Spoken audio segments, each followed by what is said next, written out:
Hi friends, நம்ம chief minister விஜய்க்கு portfolio பார்க்கலாம். 624 crores போர்ட்ஃபோலியோ வச்சுருக்காரு.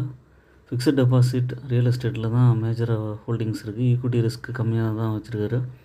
ஆக்டிவ் டேலண்ட் விஜய் வந்து பாலிட்டிஷியனாக மாறினதுக்கப்புறம் நெட்ஒர்த் வந்து 624 crores காட்டியிருக்காரு. மெயினாக வந்து பார்த்திங்கன்னா பேங்க் டெபாசிட் ரியல் எஸ்டேட்டில் தான் ஜாஸ்தியாக இருக்குது. ஈக்விட்டி மார்க்கெட்ஸில் கம்மியாக தான் இருக்குது.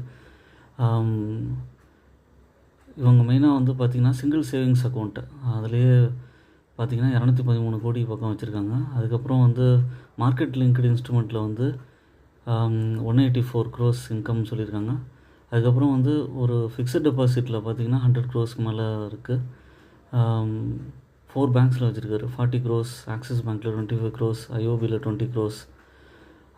இவரோட மெயின் மோட்டோ பார்த்தோம்னா ஒரு ஸ்டேபிள் இன்கம்ங்கிற மாதிரி எக்ஸ்பெக்டேஷனில் இருக்கார் கம்பேர்ட் டு மார்க்கெட் ரிஸ்க்கு. இது one of the way of இன்வெஸ்ட்மெண்ட்டுன்னு சொல்லலாம். அதுக்கப்புறம் வந்து சேவிங்ஸ் பேலன்ஸ்லேருந்து bulk liquid wealth instruments, guaranteed returns with no market risk, அந்த மாதிரியான இன்வெஸ்ட்மெண்ட்டில் தான் போயிருக்காரு. அது வந்து பார்த்திங்கன்னா ஒரு நெக்லிஜிபிள் ஸ்டாக் மார்க்கெட் எக்ஸ்போஷராக தான் பார்க்கப்படுது. ஏன்னா ஒரு கேரண்டீட் ரிட்டர்ன்ஸை தான் எதிர்பார்க்குறாரு அவர். மார்க்கெட்னால் வந்து ஃப்ளக்சுவேஷன்ஸ் இருக்கும், ஏற்ற இறக்கங்கள் இருக்கும். எப்போவுமே இதுலேருந்து என்ன தெரியுது அப்படின்னு சொன்னோன்னா, இது ஒரு ஒன் ஆஃப் த எக்ஸாம்பிளாக நம்ம எடுத்துக்கலாம். பார்க்கும்போது நமக்கு வந்து மார்க்கெட்டில் இன்வெஸ்ட் பண்ணாலும் அதை தாண்டி வந்து ஃபிக்ஸட் டெபாசிட், போஸ்ட் ஆஃபீஸ் இந்த மாதிரியான சேவிங்ஸ் ஸ்கீம்லேயும் நம்மளால் இன்வெஸ்ட் பண்ணி ஒரு நல்ல ரிட்டர்னை பார்க்க முடியுங்கிற எக்ஸ்போஷர்ஸ் இருக்குது. நிறையா ஆப்ஷன்ஸ் இருக்குது.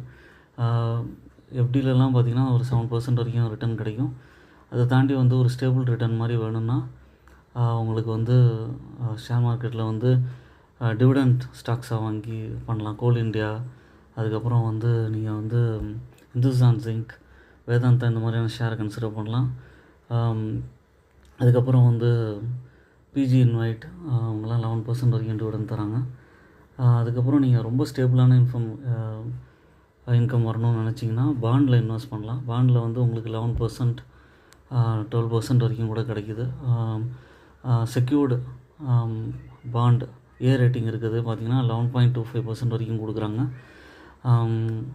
இந்த மாதிரியான சேஃபஸ்ட் இன்ஸ்ட்ருமெண்ட்லேயும் உங்களால் உங்களோட சேவிங்ஸை வந்து கன்டினியூ பண்ண முடியும். ஓன் அனாலிசிஸ் பண்ணிவிட்டு உங்களோட இன்வெஸ்ட்மெண்ட் ஜேர்னியை தொடருங்க. என்னோடய சேனலை சப்ஸ்கிரைப் பண்ணுங்கள், லைக் பண்ணுங்கள், எல்லா வீடியோஸும் தொடர்ந்து பாருங்கள்.